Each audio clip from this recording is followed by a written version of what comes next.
Mas, kita harus merubah lembaga pendidikan dengan ditambah ilmunya menjadi ada pelatihannya, ada workshopnya, dan ada pengkajiannya. Hingga produk akhir adalah knowledge. Bukan hanya sekolahan, bahkan Lemhanas harus menjadi lembaga seperti ini. Demikian pesan singkat di HP dari seorang pensiunan bintang 2 yang juga memiliki pengalaman di 3 negara sebagai atase pertahanan dan dubes di Tiongkok, Amerika, dan Inggris. Dia sangat ingin membuat lembaga think tank semacam Brookings Institute, Hudson Institute, Peter Peterson, Presiden Club, Noble House-nya Hong Kong, atau The Pyramids-nya Lee Kuan Yew. Dia tidak ingin menjabat, namun dia sadar bahwa Indonesia perlu memiliki lembaga kajian tingkat dunia. Di Indonesia ini kurang lembaga knowledge, karena knowledge itu hanya dipahami sebagai ilmu di sekolah. Benar, sekolah itu knowledge. Padahal bukan, pelajaran di sekolah bukan knowledge. Pelajaran di sekolah hafalan ilmu itu namanya masih data. Data digerakkan dengan pelatihan dan keterampilan berubah jadi informasi. Informasi itu juga masih belum knowledge. Informasi distrategikan dengan tindakan solutif yang baru, itu baru namanya knowledge. Sekolah itu data, sosmed itu data, berita itu data. Data diolah dengan keterampilan jadi informasi, informasi dikaji jadi knowledge. Jadi yang terjadi di dalam sistem edukasi di Indonesia adalah, kalau mau disederhanakan, sekolah itu sejak TK 2 tahun, SD 6 tahun, SMP 3 tahun, SMA 3 tahun, ditambah kuliah deh 5 tahun, 19 tahun sekolah. Ada berapa yang mempraktekkan membuang sampah di tempatnya, mengerti, tahu yang namanya ngantri, mengetahui bahwa sampah plastik merusak lingkungan dan tidak memakai plastik, menyadari bahwa karbon merusak lingkungan sehingga dia memutuskan tidak pakai bahan bakar minyak untuk mobil mereka, tetapi naik sepeda, jalan kaki, menanam pohon, dan lain sebagainya. Tidak akan jadi skill karena mereka tidak dilatih. Karena sekolah selama 19 tahun anak Indonesia hanya dicekoki data, tidak akan jadi gerak mereka itu. Gak mudah memang, gak gampang memang, dan hampir tidak mungkin dengan pola pikir anak bangsa Indonesia saat ini. Indonesia akan menjadi negara superpower di tahun 2045 kalau tidak diubah pola pikirnya menjadi orang yang memiliki keterampilan dan kemampuan mengkaji. Karena sekolah selama ini hanya bikin murid hafal data. 77 tahun Indonesia merdeka, pendidikan hanya hafalan data. Sampai saat ini bahkan sistem pendidikannya juga masih pakai sistem nilai, sehingga ketika dewasa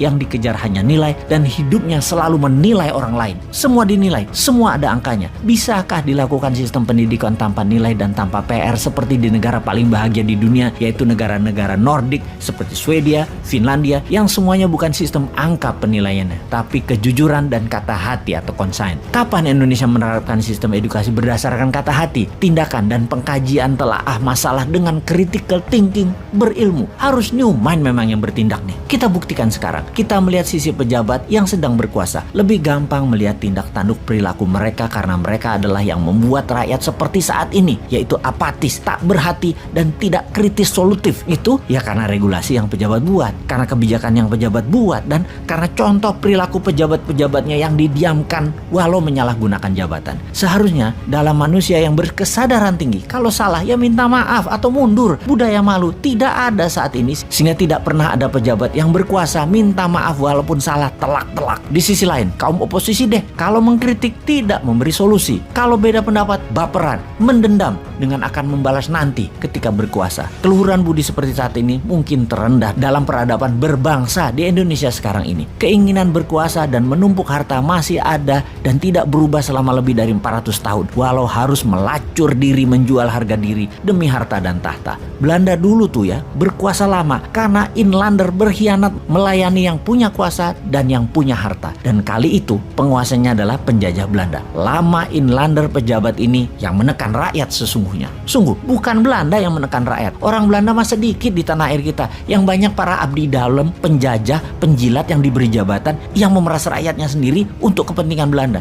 Sungguh yang menekan rakyatnya ya pejabat putra bangsa yang tidak nasionalis, yang menjadi babu Belanda, yang membodohi rakyat selama ratusan tahun. Lalu zaman setelah kemerdekaan, negara asing masih bercokol namun kemasannya berbeda. Atas nama HAM, atas nama demokrasi, atas nama keuangan dunia, Amerika itu mencengkram Indonesia dan pejabatnya zaman Soeharto hingga zaman SBY seakan menjadi agennya Amerika. Lalu saat ini pejabatnya miring ke Tiongkok dan menjadi agen kemakmuran dan pelaksana kendali negara Tiongkok. Ada yang memungkiri hal ini saat ini? Masih tidak melihat kita dikangkangi penjajah yang dikemas berbeda, namun intinya sama. Indonesia tidak berdaulat dengan menggunakan kaki tangan putra bangsa yang gila harta untuk memeras dan menjajah bangsanya sendiri. Mau dikaji lebih dalam hal ini ya? Oke, siapa individu yang mumpuni untuk mengkaji hal ini? Mana kelompok yang mumpuni untuk mengkaji hal ini? Mana lembaga yang mengkaji hal ini? National Council potensial di Indonesia itu tidak ada. Manusia kritis bersolusi di Indonesia itu dibungkam. Ya sudah, Anda dimanapun sahabat, sekarang yang mengkajinya. Ini semua demi Indonesia baru,